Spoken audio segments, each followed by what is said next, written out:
எங்கள் வீட்டில் கன்வின்ஸ் பண்ண வேண்டிய ஒரே ஆளே அம்மா தான் சார். அம்மா தான் எல்லாமே. ஓ அவங்கள கன்வின்ஸ் பண்ணிட்டா போதும். சொந்தக்காரங்க அப்படி யாரையுமே கன்வின்ஸ் பண்ண வேண்டாம். ஆனால் அதுதான் ரொம்ப கஷ்டம். ஒரு வாட்டி நானும் என் ஃப்ரெண்டு போனோம். ஒரு பிரச்சனை, இவங்க பார்க்க போனது தான் பிரச்சனை ஆயிடுச்சு. போனப்போ கொஞ்சம் அவங்களுக்கும் நமக்கு கொஞ்சம் வாக்கிய தவறு ஆயிடுச்சு. என்ன பண்ணாங்க, டப்புன்னு கோபத்தில் வண்டி டூமை குத்தி உடச்சிட்டாங்க. அது என் வண்டி கூட கிடையாது, அந்த பையன் வண்டி. பையன் மாலாலாம் கொஞ்சம் டஃப்பான ஆளுன்னு நினைக்கிறேன்.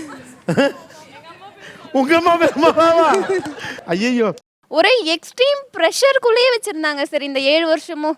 இவ்வளவு தூரம் உங்களை வெறுத்த ஒரு மாமியார், இப்போ இவங்க 2 பேரும் எப்படி ஒட்டுதலாக இருக்காங்க? சார், நான் சீட்டு பிடிச்ச நிறைய பணம் தான்.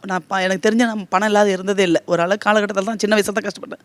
அதுக்கப்புறம் காலகட்டத்தில் நான் பணமே வச்சுருப்பேன். என் வீடு ஃபுல்லாக பணம் தான் இருக்கும், எங்கே பார்த்தாலும் கிடக்கும்.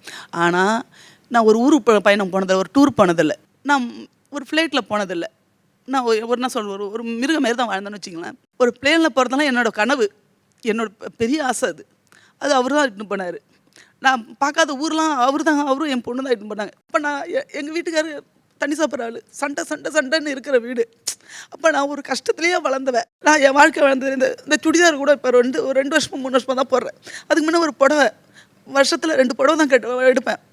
அந்த புடவை தான் கட்டுது. நான் அவ்வளோ சம்பாதிக்கும் போது கூட அந்த காசை நான் போய் எனக்குன்னு நான் எதுவுமே நான் செஞ்சுக்கிறதில்ல.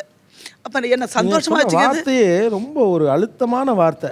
வீடு முழுக்க பணம் கிடக்கும், ஆனால் நான் ஒரு மிருகம் மாதிரி தான் வாழ்ந்தேன். உங்களை ஒரு தாய்மை உணர்வோடு ஒரு ஒரு அந்த அந்த மிருக வாழ்க்கையிலேருந்து வெளியில் கொண்டு வந்தது யார்? என் பொண்ணு, என் மருமகன் தான். எனக்கு உலகத்தையே எனக்கு காமிச்சது தான். ஆக்சுவலாக நீங்கள் ரொம்ப காலமாக இந்த அன்புக்காக காத்துக்கிட்டு இருந்திருக்கீங்க. உண்மை. ஆக்சுவலாக இல்லைன்னா இதில் இருக்கக்கூடிய அதர் டைமென்ஷன் ஒன்று இருக்குது. நீங்கள் 2 பேரும் காதலிச்சிங்க, அதோடைய இது உங்களை சேர்த்துச்சுன்னு. ஆக்சுவலாக நான் இது இன்னொரு வடிவத்தில் பார்க்குறேன். இந்த காதல் அவங்கள என்னவா மாற்றிருக்குன்னு பாருங்கள். உங்கள் 2 பேரையும் கப்பலாக்கியிருக்குங்கிறத தாண்டி ரொம்ப முக்கியமான விஷயம், மிருகம் மாதிரி வாழ்ந்து எனக்கு அந்த வார்த்தையோட அழுத்தம் என்ன ஒலிக்குது. ஓகே, ஒரு ஆழமான காதலுக்கு உங்களை மட்டும் இல்லை, இன்னொருத்தரை இலகுவாக்கியிருக்கு. That's call power of love.